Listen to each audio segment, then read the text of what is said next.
ስመ አብ ወወልድ ወመንፈስ ቅዱስ አሃዱ አምላክ። በኅዳር 23 በስንክሳር ታስበው የሚውሉ በዓላትና የወንጌል ንባባት ቆርኔሌዎስ ሊቀ ሐራ ወጴጥሮስ ወአብድዩ ነቢይ ዘነግ ምስባክ መዝሙር 83 ከቁጥር 11 እስከ 12። እስመ ጽድቀ ወምጽዋተ ያበድር እግዚአብሔር ይሁብ ክብረ ወሞገሰ እግዚአብሔር ያስተጼንሶሙ እምበረከቱ ለእለ የሐውሩ በየውሃት። የቅዱስ ማርቆስ ወንጌል ምዕራፍ 1 ከቁጥር 14 እስከ 23 ያለው ኃይለ ቃል እንዲህ ይላል። ዮሐንስንም ከያዙት በኋላ ጌታችን ኢየሱስ ወደ ገሊላ መጥቶ የእግዚአብሔርን መንግሥት ወንጌል ሰበከ፣ እንዲህም አለ። ጊዜው ደረሰ፣ የእግዚአብሔር መንግሥት ቀርባለችና ንስሐ ግቡ፣ በወንጌልም እመኑ። በገሊላ ባሕር አጠገብ ሲያልፍም ስምዖንንና ወንድሙ እንድርያስን መረባቸውን ወደ ባሕር ሲጥሉ አገኛቸው፣ ዓሣ አጥማጆች ነበሩና። ጌታችን ኢየሱስም ኑ ተከተሉኝ፣ ሰውንም የምታጠምዱ አደርጋችኋለሁ አላቸው። ያን ጊዜም መረባቸውን ትተው ተከተሉት። ከዚያም ጥቂት እልፍ ብሎ የዘብዴዎስን ልጆች ያዕቆብንና ወንድሙ ዮሐንስን በታንኳ ላይ መረባቸውን ሲያበጁ አገኛቸው። እርሱም ከእነርሱ ጋር ነበር። ያን ጊዜም ጠራቸው። አባታቸውን ዘብዴዎስንም ከሙያተኞቹ ጋር በታንኳ ውስጥ ትተው ተከትለውት ሄዱ።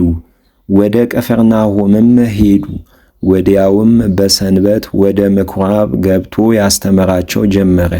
ትምህርቱንም አደነቁ። እንደ ጻፎች ያይደለ እንደ ባለሥልጣን ያስተምራቸው ነበርና። ስለ ቃሉ የቃሉ ባለቤት ልዑል እግዚአብሔር ስሙ የተመሰገነ ይሁን።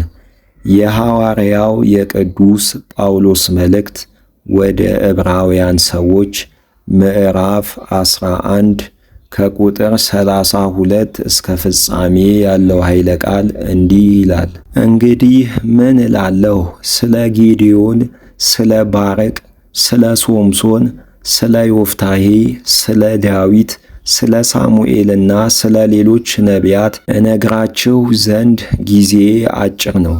እነርሱ በእምነት ተጋደሉ፣ ነገሥታትን ድል ነሱ፣ ጽድቅንም አደረጉ፣ ተስፋቸውን አገኙ፣ የአናብስትንም አፍ ዘጉ፣ የእሳት ኃይልን አጠፉ፣ ከሰይፍ ስለት አመለጡ፣ ከድካማቸው በረቱ፣ በጦርነት ኃይለኞች ሆኑ፣ የባዕድ ጭፍሮችንም አባረሩ። ሴቶችም እንደ ትንሣኤ ቀን ተነስተውላቸው ሙታኖቻቸውን ተቀበሉ። ተፈርዶባቸው የሞቱም አሉ። የምትበልጠውን ሕይወት ያገኙ ዘንድ ሊድኑ አልወደዱምና። የገፏቸው የዘበቱባቸውና ያሰሯቸው ወደ ወህኒ ያገቧቸውም አሉ። በመጋዝ የሰነጠቋቸው፣ በድንጋይ የወገሯቸው፣ በሰይፍም ስለት የገደሏቸው አሉ።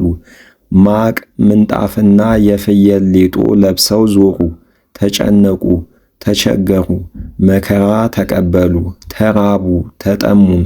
ዓለም የማይገባቸው እነዚህ ናቸው። ዱር ለዱርና ተራራ ለተራራ፣ ዋሻ ለዋሻና ፍርኩታ ለፍርኩታም ዞሩ። እነዚህም ሁሉ በእምነታቸው ተመስክሮላቸው ሳሉ የተሰጣቸውን የተስፋ ቃል አላገኙም። ያለ እኛ ፍጹማን እንዳይሆኑ እግዚአብሔር ስለ እኛ የምትበልጠውን አስቀድሞ በይኗልና። ስለ ቃሉ የቃሉ ባለቤት ልዑል እግዚአብሔር ስሙ የተመሰገነ ይሁን። ሁለተኛው የቅዱስ ጴጥሮስ መልእክት ምዕራፍ 1 ከቁጥር 19 እስከ ፍጻሜ ያለው ኃይለ ቃል እንዲህ ይላል። ደግሞም ከዚህ የሚቀድም ይህን የሚያሳውቅ የነቢያት ቃል አለ። ይህንም ሥራቸውን እጅግ አሳምራችሁ ከተመለከታችሁት ቀኒቱ እስክታበራላችሁና በልባችሁ ውስጥ የአጥቢያ ኮከብ እስኪወጣላችሁ ድረስ በጨለማ ስፍራ ውስጥ እንደምታበራ መብራት ይሆንላችኋል። ይህን በመጀመሪያ እወቁ። በመጽሐፍ ያለውን ትንቢት ሁሉ ማንም ለገዛ ራሱ ሊተረጉም አልተፈቀደም። ትንቢት ከቶ በሰው ፈቃድ አልመጣምና፣ ዳሩ ግን ቅዱሳን ሰዎች ከእግዚአብሔር ተልከው በመንፈስ ቅዱስ ተቃኝተው ተናገሩ። ስለ ቃሉ የቃሉ ባለቤት ልዑል እግዚአብሔር ስሙ የተመሰገነ ይሁን። የሐዋርያት ሥራ ምዕራፍ 10 ከቁጥር 23 እስከ 32 ያለው ኃይለ ቃል እንዲህ ይላል። እርሱም ተቀብሎ አሳደራቸው። በማግስቱም ተነስቶ አብሯቸው ሄደ። በኢዮጴ ከተማ ከሚኖሩት ወንድሞችም አብረውት የሄዱ ነበሩ። በማግስቱም ወደ ቂሳርያ ከተማ ገባ። ቆርኔሌዎስም ዘመዶቹንና የቅርብ ወዳጆቹን ጠርቶ ይጠብቃቸው ነበር። ጴጥሮስም በገባ ጊዜ ቆርኔሌዎስ ተቀበለው፣ ከእግሩ በታችም ወድቆ ሰገደለት።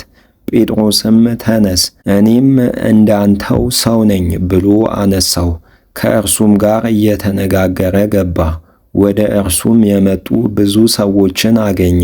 ጴጥሮስም እንዲህ አላቸው፣ ለአይሁዳዊው ሰው ሄዶ ከባዕድ ወገን ጋር መቀላቀል እንደማይገባው ታውቃላችሁ።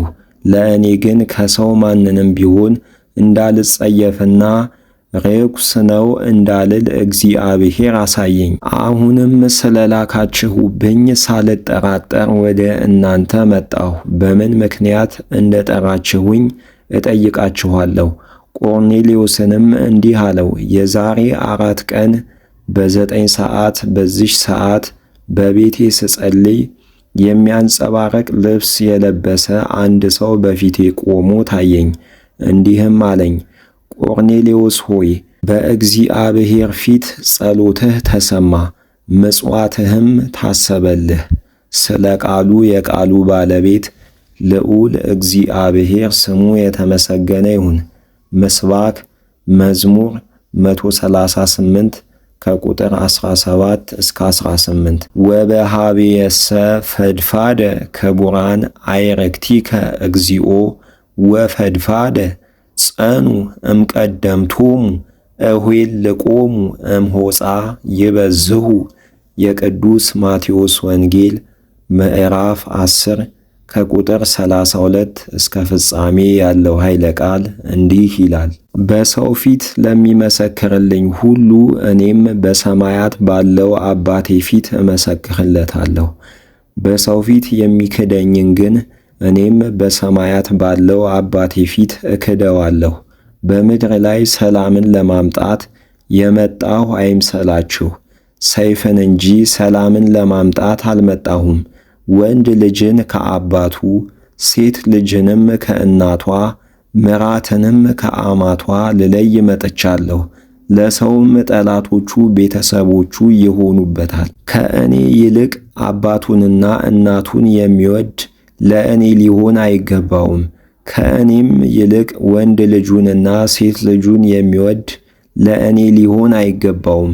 መስቀሉንም ተሸክሞ እኔን በኋላዬ የማይከተለኝ ለእኔ ሊሆን አይገባውም።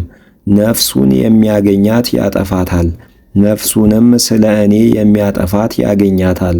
እናንተን የሚቀበል እኔን ይቀበላል፣ እኔንም የሚቀበል የላከኝን ይቀበላል።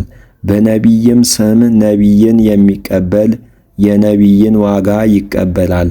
በጻድቅም ስም ጻድቅን የሚቀበል የጻድቅን ዋጋ ይቀበላል።